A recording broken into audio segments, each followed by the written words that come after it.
Paul Scholes was so good. Alex Ferguson and Man United begged him for weeks to come out of retirement and play for one more season. Alex Ferguson said in an interview, "I don't mean to demean or criticize any of the great or very good footballers who played for me during my 26-year career at United, but there were only 4 who were world-class: Cantona, Giggs, Ronaldo, and Scholes." Yes, Paul Scholes was that good. Throughout his long footballing career, Paul Scholes established himself as one of the finest midfielders of the game. He was the favorite midfielder of your favorite midfielder, which shows the essence of a player who not only defined an era, but left a big mark on the beautiful game. Scholes was the heartbeat of a Manchester United team that clinched 11 Premier League titles and 2 Champions League trophies. A decade after his retirement, Manchester United are yet to find a suitable replacement for him, which goes to show how irreplaceable Scholes is. But not even Paul Scholes would have imagined how great he'll become. Paul Scholes was not just a midfielder, he was a player of an era, a maestro in a league of his own. Even Xavi Hernandez, the legendary Barcelona midfielder, admitted to looking up to Scholes. The versatility he possessed was unmatched, from long-range screamers to precise short passes, from one-touch brilliance to decisive final balls. Scholes could carry the team on his shoulders, and even coming out of retirement, he didn't miss a beat. Now the Premier League has seen some fine midfielders over the years. Names like Fabregas, Lampard, Gerrard, Makelele, Keane, and Vieira. But in all fairness, none of them was probably as good as Scholes was. The claim that Scholes is the greatest midfielder of the Premier League era is not a false claim. Over his 19-year career, Scholes accumulated a staggering number of accolades and winners' medals.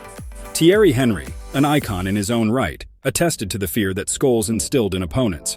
According to Henry, when facing Manchester United, the focus was always on the menace Scholes could unleash. Xavi Hernandez also declared Scholes as the most complete central midfielder in the last 15 to 20 years. The list of legends praising Scholes doesn't end there. Zinedine Zidane, Ronaldinho, and Pep Guardiola, to name a few. Frank Lampard, Steven Gerrard, Paul Scholes. Paul Scholes? Who's the best? Yeah. Respect, Frank, Stephen, all respect, but Paul Scholes is my favorite one. Yeah? All hailed the Manchester United icon. But how did Scholes get to be one of the greatest midfielders in his generation? Born in Salford, Greater Manchester, on the 16th of November 1974, Scholes was a small figure with asthma and a knee condition that would have ordinarily kept him from playing football. At 14, he began training with Manchester United, and his journey to becoming a footballing legend commenced. Remarkably, Scholes was never meant to be a footballer. His size and lack of athleticism didn't align with the traditional mold of a top-tier player. But what Scholes lacked in physicality, he made up with technicality. During his youth days, his habits weren't ideal, with reports of his frequent trips to the pub. Manchester United's youth coach, Alex Ferguson, took action, expressing concerns about Scholes' drinking habits to his father. Scholes explained, "I remember once when I was 16, 17, or 18 when I was with the youth team, I was boozing up to 5 times a week at the time. Alex Ferguson rang my dad and said, 'We are a bit worried about Paul's drinking.' But fortunately, Scholes would mend his ways and focused solely on football, and he started getting involved with the youth team more and more." Scholes' professional journey with Manchester United began in the 1992-93 season, part of the famed Class of '92. That reached the final of the FA Youth Cup that season, alongside Phil Neville, Gary Neville, David Beckham, Ryan Giggs, Nicky Butt, and Eric Cantona.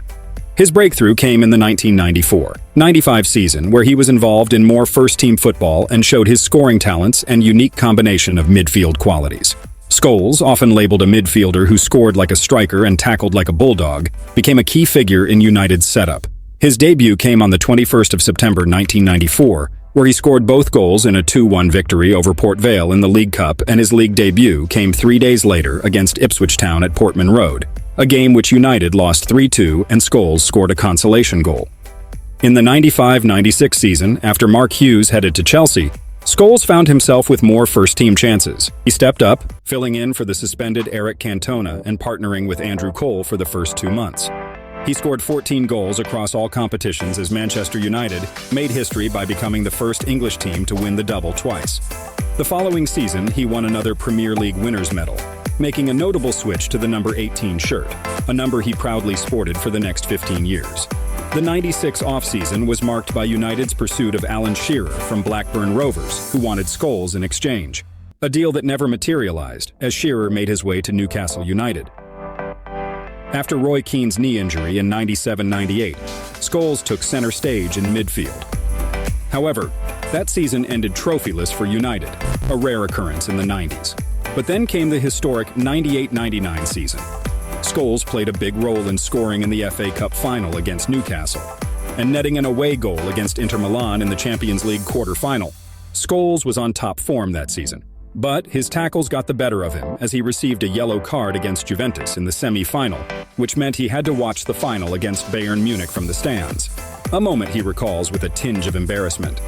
Scholes confessed, "You don't feel part of it one bit." Despite contributing to the journey playing a lot of Champions League games, being in the stands for the final left him with a sense of powerlessness. "It's embarrassing, honestly," he added. For the Three Lions, Scholes made his international debut in 1997 and was a prominent figure for England in the early 2000s.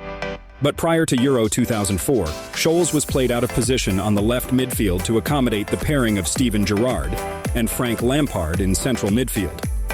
He later announced his retirement from international football in 2004, after prioritizing family life and his Manchester United career.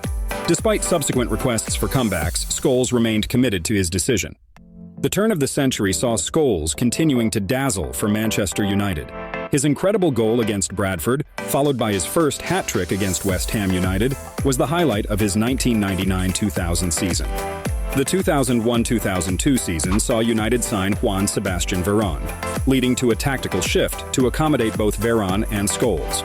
Ferguson used the 4-4-1-1 formation as Roy Keane and Veron played in central midfield with Scholes playing at the withdrawn striker role behind Ruud van Nistelrooy.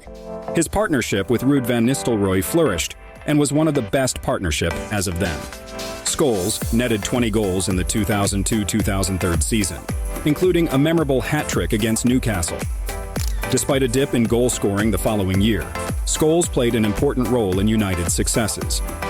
His winning goal in the 2003-2004 FA Cup semi-final against Arsenal and his performance in the final against Millwall earned him his last FA Cup winners' medal. In the 2005-2006 season, Scholes faced adversity with blurred vision, sparking concerns about his career's future. However, he made a return in what was a landmark year as he celebrated his 500th appearance for United. The 2007-2008 season was a roller coaster for Scholes. He suffered a knee ligament injury but made a heroic comeback, scoring the crucial goal against Barcelona in the Champions League semi-final. However, an injury in the final against fellow English side Chelsea meant he missed the penalty shootout, though United emerged victorious, and Scholes could finally boast of winning a UCL medal. Later that year, Scholes was inducted into the English Football Hall of Fame. His prime years saw praise from football luminaries such as Zinedine Zidane, Diego Maradona, and Pelé, who regarded him as one of the best midfielders of his generation.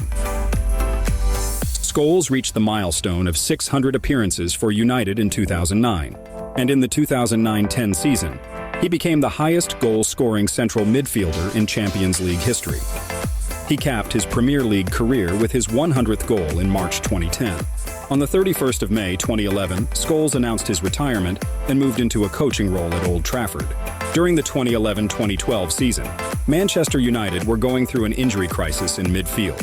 And after discussing with Alex Ferguson, Paul Scholes came out of retirement in January 2012, marking his comeback in a 3-2 win against neighbors Manchester City. Scholes extended his contract for another year, marking his 700th appearance and scoring in his 19th consecutive Premier League season. On May 11, 2013, Scholes announced his final retirement from football. His last professional appearance came as a substitute against West Bromwich Albion on the 19th of May, and he finished with his 97th Premier League yellow card, which was the third most at the time. We might probably never see another midfielder like Paul Scholes, and Manchester United fans can testify to that. His impact extended beyond the pitch. Even footballing legends knew how great he was. Zinedine Zidane regarded Scholes as his toughest opponent, while Diego Maradona praised his unique technique. Pelé wished he had played alongside Scholes, and Sir Bobby Charlton hailed him as simply the best. I hope you enjoyed this video. For more videos like this, kindly subscribe and click into my channel to watch more like this. Bye!